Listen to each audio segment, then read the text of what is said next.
बोधिसत्व का मतलब होता है जिसको पूरा ज्ञान हो गया हो मानव जीवन का, वो बोधिसत्व कहलाता है। बोधिसत्व के घरों में 4 परिवार होते हैं, एक बेटी, एक बेटा, पति और पत्नी। ये 4 परिवार होता है बोधिसत्व के घर में। बोधिसत्व रात को हमेशा बुद्ध वंदना भगवान की सुबह शाम होती थी, और उसी सुबह शाम बुद्ध वंदना में ये आपस में समझाते थे। जानते हैं क्या? बहुत अच्छी चीजें। हम लोगों को जैसे रो रो करके मर रहे हैं, ऐसे नहीं। भगवान बुद्ध की विचारधारा को ले सो करके क्या कह रहे हैं? अपनी बूढ़ा को, अपनी बेटी को, अपनी बेटा को कहते, बच्चों ये हम लोग बुद्धिज्म को स्वीकार किया है, बौद्धिस्ट पूरा यानी प्योर बौद्ध है।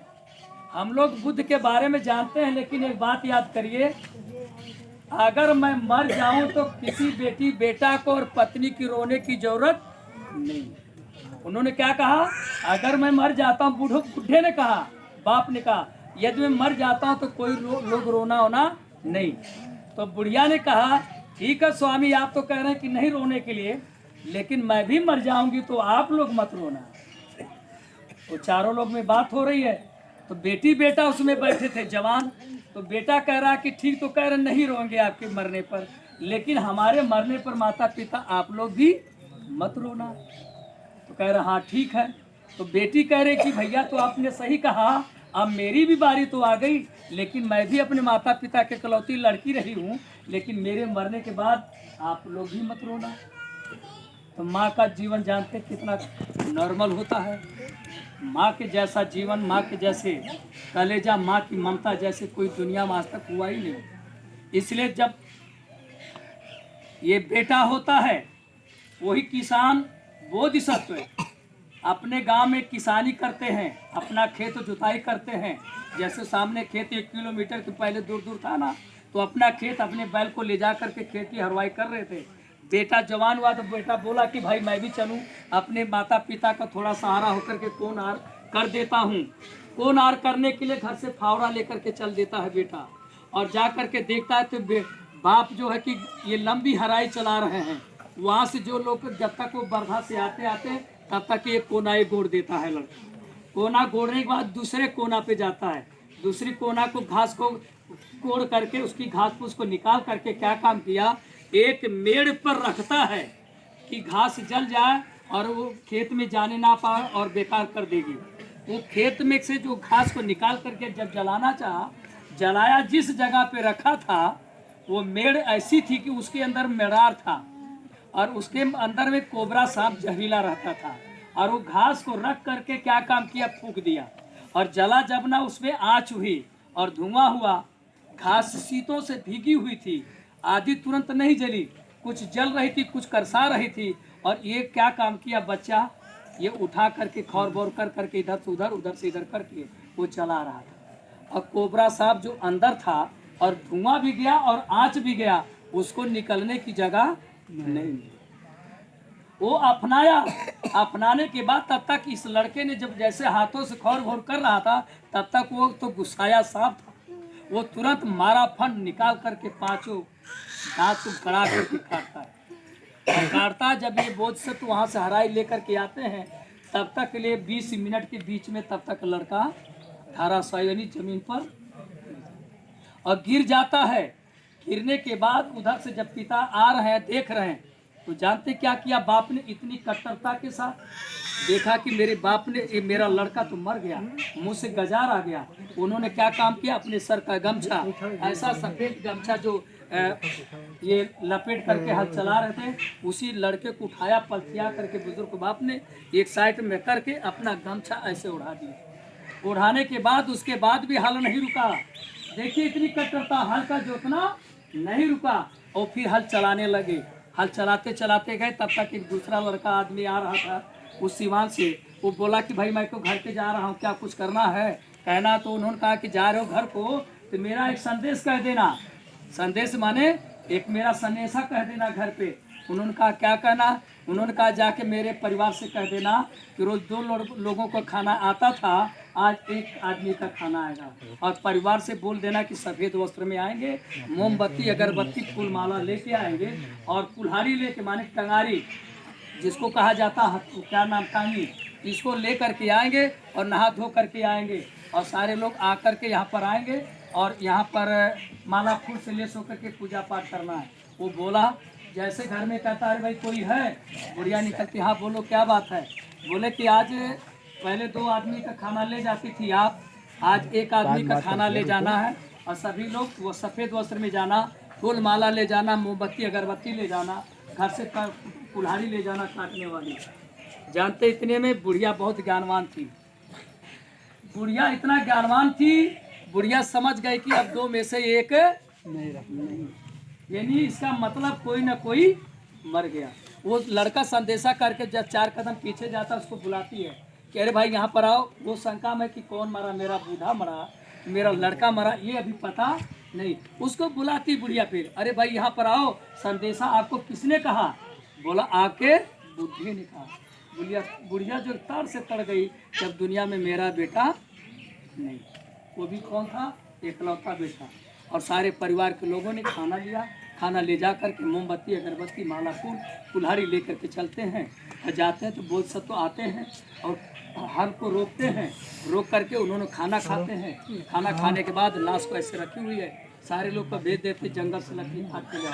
सारे पूरे परिवार के लोग, तीनों लोग मिल करके ला करके लकड़ को चिता लगा देते हैं और लगाने के बाद ये चारों तरफ से खड़े होकर के जलाते हैं, हाथ जोड़ के खड़े थे बेटे के पास। और किसी के आंखों से आंसू नहीं गिर रहा था। जानते हैं इतनी ताकतवर पर भगवान बुद्ध के जमाने में रिद्धि सिद्धि चमत्कार भी बोले जाते थे, लेकिन भगवान बुद्ध ने कहा रिद्धि सिद्धि से और चमत्कारी से मानव का कोई लाभ होने वाला नहीं है।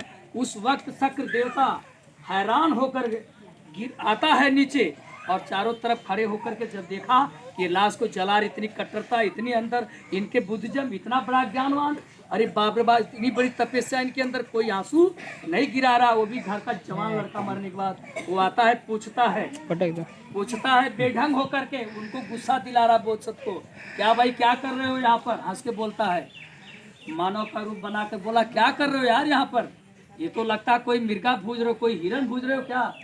बोधसत ने कहा कि नहीं, मेरा बेटा मरा है, मेरे अपने बेटे को जला रहा हूँ। बोला बेटा मरा है, बेटे के मरने पर और आप क्या हो, बाप हो। हाँ, कहा यार आंसू नहीं गिरा।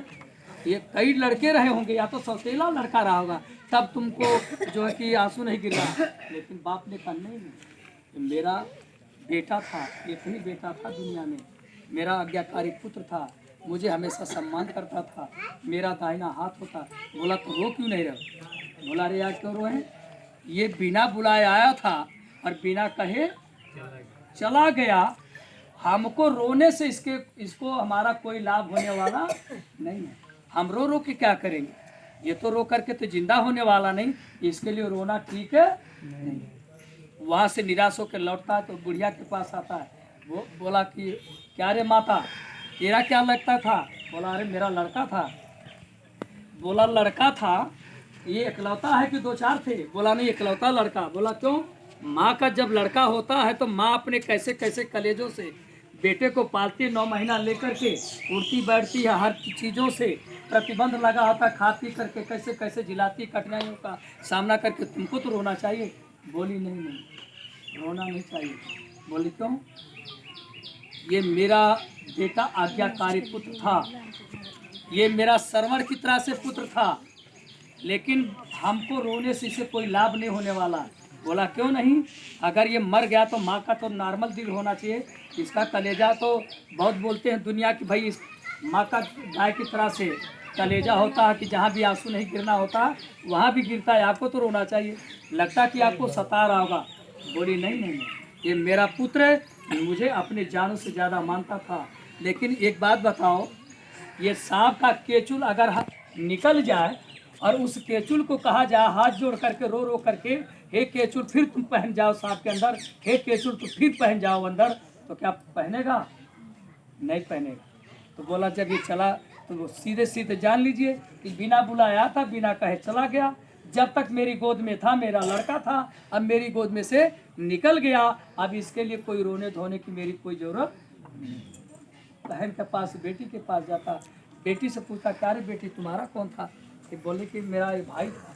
बोला भाई का, बहन और भाई का ये प्यार तो अटूट रिश्ता होता है, इस पर तुमको तो रोना चाहिए। बहन बोली अरे ये मैं अपने माता पिता का ये इकलौती बेटी हूँ और ये मेरा भाई मर गया, अगर मैं रो रो करके बेकार कर दूंगी, अपनी आंखें मेरी शरीर गायब हो जाएगी, तो मेरे माता पिता को कोई सहारा बनने वाला नहीं है। और मैं बिकाऊ लड़की हूँ, मैं दूसरे के घर की जाने वाली हूँ, और मैं ये मेरा भाई मर गया, मैं अपने भाई का भी जो कि भाई भी बन के रहूँगी और बेटी भी बन कर के रहूँगी, अपने माता पिता का बेटी बेटा बनकर ये जीवन का निर्वाह इनके लिए करना है। और जो मरने वाला था मर गया, इसको अगर रो रो करके हम पागल हो जाएं, इसको कुछ सुनाई देता नहीं है। और जितने दिन के लिए आया था उतने दिन तक ने यहाँ पर हम लोगों के बीच में था ये हमारा भाई। अब हमारा भाई की दुनिया से चला गया, हम लोग क्या पूरी दुनिया रो रो करके बेकार कर दें, लेकिन ये फिर जिंदा वापस आने वाला, ये हमारी बात को सुनने वाला नहीं है, इसलिए हमारे रोने से कोई लाभ होने वाला, इसलिए है माता शंकर देवता वहाँ पर पूरे परिवार से हार जाता है।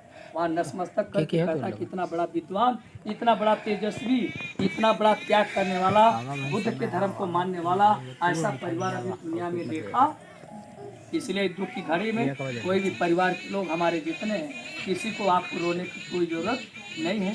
माता पिता इतना जरूर कहूँगा कि हर माता पिता का कोई मिशन होता है, हर माता पिता का मिशन होता है, लेकिन माता का पति और पत्नी का रिश्ता दुनिया में सबसे बड़ा माना जाता, कहा जाता है कि दुनिया में सबसे बड़ी माता और पिता का रिश्ता होता है जो पति और पत्नी का।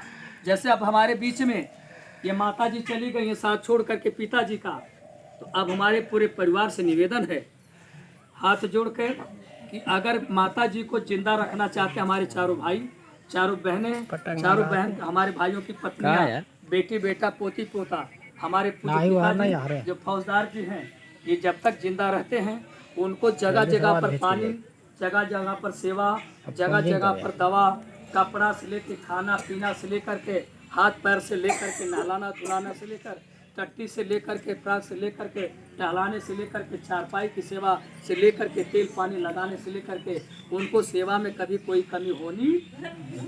अगर ऐसे माता जी को जिंदा रखना चाहते हो आप लोग तो, और माता जी का जो प्यार ममता था बरकरार, कि कोई घर पर आया था कि कभी इनके जमाने में कोई भूखा प्यासा नहीं गया, उस ममता का प्यार को और व्यवहार को इनके परिवार का आप लोग कायम करके रखे रहना, इन्हीं सब में आपकी भलाई होगी। इन्हीं वचनों के साथ मैं अपने विचार को इन पर स्थगित करता हूँ। सभी माता और बहनों को, सभी भाइयों को आज इसे बुद्धिज्म के मंच से साधुवाद देता हूँ। मुझे लगता है कि मेरी माताएं बहनें मेरे विचार को अच्छे से आप लोगों ने समझा है। आज से अपने माता पिता की सेवा सम्मान में लग जाना, क्योंकि ये सेवा से हमारा परिवार संस्कार विहीन है, यही संस्कार